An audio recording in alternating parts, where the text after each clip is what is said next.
Hello guys, in today's video we are going to learn the last poem Still I Rise by Maya Angelou। इस poem को समझने से पहले आपको थोड़ी हिस्ट्री बता देता हूँ कि अमेरिकन एंड अफ्रीकन नेग्रोस के बारे में क्या होता है। अब अमेरिकन जो है वो गोरे होते हैं और उनके यहाँ जो अफ्रीकन्स रहते हैं उनको नेग्रो जाति बोलना चाहते हैं, वो काले होते हैं। तो जब पोएट ये पोएम बना रही थी तब उन्होंने फील किया था कि जहाँ अमेरिका में जो नेग्रोज या अफ्रीकन रहते उन पे बहुत सारा जुल्म, उनको नीचा दिखाया जाता था, उनके साथ रेसिज्म, सेक्सिज्म ऐसे कारण से भेदभाव किया जाता था।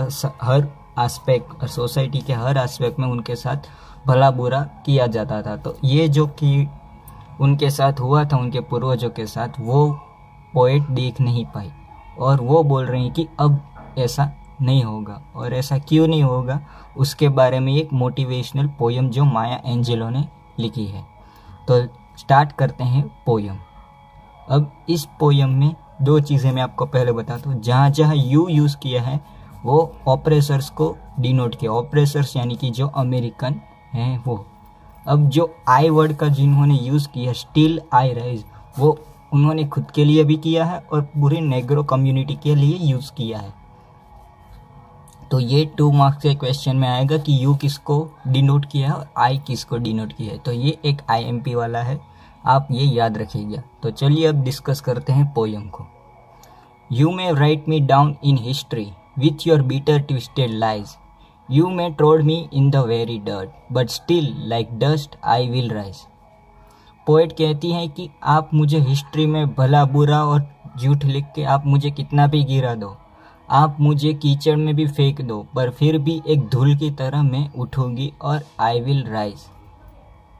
Next, does my सैसिनेट upset you, Y are you beset with gloom, cause I walk like I have got oil Wales pumping in my living room.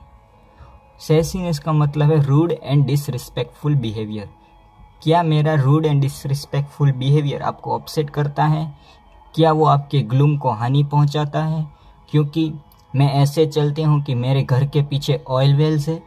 यानी कि पोएट ये कहती है कि मेरा एटीट्यूड ऐसा है कि जैसे कि मेरे घर के पीछे ऑयल वेल्स हो। ये एक कंपैरिजन कर रही है। वो जो अफ्रीकन या अमेरिकन्स को बता रहे हैं कि मेरा एटीट्यूड ही ऐसा है कि जो आपको अपसेट कर देगा।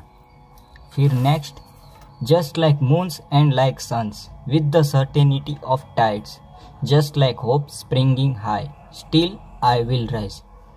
अब आप मून हो, सन हो या टाइड हो, जो सर्टेन ही है, यानी कि रात होगी तो चंदा आएगा, सुबह होगी तो सूरज उगेगा और पूनम और अमास की तरह हर बार भरती आएगी। और जैसे होप हमेशा हाई रहती है वैसे ही मैं भी उठूंगी। अब ऐसा क्यों कहते हैं? क्योंकि ये इक्वालिटी के बारे में बताती है, सब चीज़ें इक्वल होनी चाहिए। तो वैसे ही पोएट कहती है कि जैसे सन डेफिनेटली उगेगा, चांद डेफिनेटली उगेगा, टाइड डेफिनेटली आएगी, वैसे ही मैं होप ऐसा करूँ कि मैं भी उठूंगी और मुझे कोई रोक नहीं सकता। Next stanza, did you want to see me broken, bow head and lowered eyes, shoulders falling down like teardrops, weakened by my soulful cries।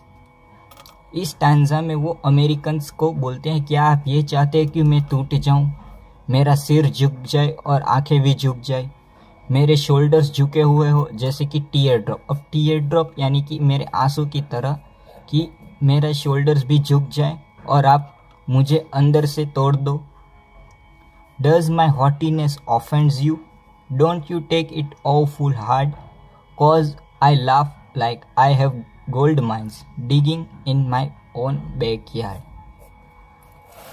इस स्टैंजा में पोएट कहती कि डज माई हॉटीनेस ऑफेंड्स यू, कि मेरा जो एटीट्यूड है, जो मेरा अभिमान है, जो मेरा एरोगेंट वे है, वो आपको ऑफेंड या नुकसान तो नहीं पहुंचाता। Don't you take it awful hard, ये आपको भद्दा मजाक तो नहीं लग रहा है? क्योंकि मैं ऐसे हंसती हूँ कि जैसे मेरे घर के पीछे गोल्ड माइंस हो, यानी कि सोने की खान हो। अब ऑथर ऐसा क्यों कहते हैं कि मेरे घर के पीछे ऑयल वेल्स है, कि मेरे पीछे गोल्ड, घर के पीछे गोल्ड माइंस है, ऐसा कुछ ऑथर के या पोएट के पास है नहीं, पर वो ऐसे ही बता रही हैं क्योंकि उनका एटीट्यूड ही ऐसा है कि वो कभी भी झुकेगी नहीं और कभी भी अपना मोटिवेशन या मोरल कभी भी उनका डाउन नहीं होगा। वो हमेशा उठती रहेगी, चाहे उन पे कितने भी जोर तरीके से उनके ऊपर जुल्म हो, वो हमेशा उठेगी और आगे बढ़ेगी। इसलिए वो ऐसे एग्जाम्पल्स देती हैं। Next stanza, you may shoot me with your words, you may cut me with your eyes, you may kill me with your हेटफुलनेस, but still like air I will rise. इसमें पोएट कहती हैं कि आप मुझे अपने words से shoot करो या अपनी आई से कट करो या आप मुझे मार डालो आपकी हेटफुलनेस से, पर as a air I will rise. सारे स्टैंजा के मेन मोरल तो पोएट यही कहती है कि आप मेरे साथ कुछ भी हो जाए, मैं उठूंगी ही उठूंगी। Next, does my sexiness upsets you, does it come as a surprise that I dance like I have got diamonds at the meeting of my thighs. इस एग्जाम में, इस स्टैंजा में पोएट अपना जो फिजिकल पोस्चर है उसके बारे में बात करें कि मेरा जो मेरी सेक्सीनेस है वो आपको अपसेट तो नहीं करती, क्या ये आपके लिए एक सरप्राइज तो नहीं है कि क्योंकि मैं ऐसे डांस करती हूँ कि मेरे जो थाइज है, जो दोनों पैरों के बीच की जगह है, वहाँ पे डायमंड्स तो नहीं है क्या? ये क्यों बोलती हैं वो? क्योंकि नेग्रोस जो है वो थोड़े अमेरिकन से फिजिकल स्ट्रक्चर में थोड़े अच्छे थे, क्योंकि उनको कोई भी खाना मिले तो वो चल जाता था। तो ऐसे जो पोएट बोलती हैं कि हमारा जो ये एटीट्यूड है, जो हमारा फिजिकल पोस्चर है, वो आपको अपसेट तो नहीं करता। Out of the huts of history shame I rise, up from a past that's rooted in pain I rise, I am black ocean leaping and wide, welling and swelling I bear in the tide, leaving behind nights of terror and fear I rise, into a daybreak that's wondrously clear I rise, bringing the gift that my ancestor gave, I am the dream and the hope of the slave। अब ये last stanza में poet क्या कहना चाहते कि out of the huts of the history shame, history में negroes को कितना भला बुरा कहा, फिर भी मैं उठूंगी। अब from a past that's rooted in pen, past में उनके साथ कितना भी पेन हुआ हो, मैं उठूंगी। I am a black ocean leaping and wide, मैं एक ब्लैक ओशन की तरह हूँ जो सब कुछ अपने अंदर समा लेता है। वेलिंग and swelling I beer in the Tide, मैं सारी चीज़ें जो स्वेलिंग से लेकर वेलिंग से लेकर सब कुछ मैं सहन कर लूँगी। Leaving behind the nights of terror and fear, जो पास्ट में जो टेरर, जो उनके ऊपर आतंक और दुख या डर था जो अमेरिकन्स का, उसको छोड़ के मैं उठूंगी। Into a day break that वंडरसली clear, एक ऐसा डे आएगा कि जो वंडरसली क्लियर, जो आश्चर्यजनक होगा अमेरिकन्स के लिए, और मैं उठूंगी। Bringing the gifts that my ancestor gave, जो एंसेस्टर, जो उन पूर्वजों को, जो उनको गिफ्ट, जो सिमिलैरिटी और इक्वलिटी जो उनको पूर्वजों को चाहिए थी, वो मैं लाऊंगी। I am the dream and the hope of slave, जो पूरे स्लेव्स यानी कि जो नेग्रो कम्युनिटी के लिए वो आखिरी होप है। कौन? जो माया एंजेलो है वो। आई राइज आई राइज आई राइज, ये 3 बार रिपीट करते हैं। अब इसका भी क्वेश्चन आएगा, आई राइज का रिपीटेशन क्यों है? अब आई राइज वो क्यों कहती है कि चाहे कुछ भी हो जाए मैं उठूंगी और आवाज उठाऊंगी। तो ये है पूरी पोयम। अब क्वेश्चन आपको कैसे आएंगे वो मैं आपको बताऊं। आपको पूछेंगे कि सिमिले कहाँ यूज हुआ, मेटाफोर कहाँ यूज हुआ।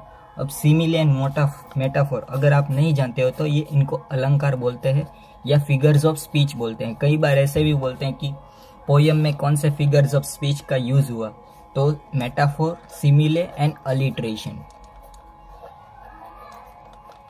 आपको एग्जाम में 3 नाम लिख देने हो जाएगा और तीनों का एग्जाम्पल लिख देना कि मेटाफोर कहाँ, you may ट्रॉड me in the very dirt. अब कोई इंसान को ऐसे कुचल नहीं देगा क्योंकि इंसान कुचल नहीं जाता, पर फिर भी एज अ कंपैरिजन उन्होंने यूज किया, you may ट्रॉड me in the very dirt, तो ये एक मेटाफोर है। फिर सिमिले कब हो, जब सेंटेंस में लाइक का यानी कि कंपैरिजन लाइक वर्ड के थ्रू होती है तो उसे सिमिले बोलते हैं। But still like dust, dust की तरह मैं उठूंगी। ऐसे ही कई सिमिले एंड मेटाफोर जो यूज हुए हैं वो मैंने पूरी पोयम में रेड पेन से इधर साइड में लिखे हैं, तो आप स्क्रीनशॉट लेके सब कुछ देख लीजिए कहाँ सिमिले यूज हुआ और कहाँ मेटाफोर। सिमिले तो बहुत इजी है कि जहाँ लाइक यूज हुआ है वहाँ वो सिमिले, पर मेटाफोर में उन्हें कंपैरिजन की है जो कि कुछ हो नहीं सकता। जैसे कि मैं एक एग्जांपल दूं, did you want to see me broken. अब ब्रोक क्या होता है, ग्लास या कोई आर्टिफिशियल थिंग ही ब्रोकन, पर इंसान तो ब्रोक नहीं होता। तो वैसे ही उन्होंने कंपैरिजन जो की है वो आपको याद रखनी है, सारे मेटाफोर सिमिले। तो आप एक के बाद एक सारे में पेज जैसे जैसे घुमाऊंगा वैसे आप स्क्रीनशॉट ले लीजिए और सारे जो मेटाफोर्स है वो आप याद कर लीजिए।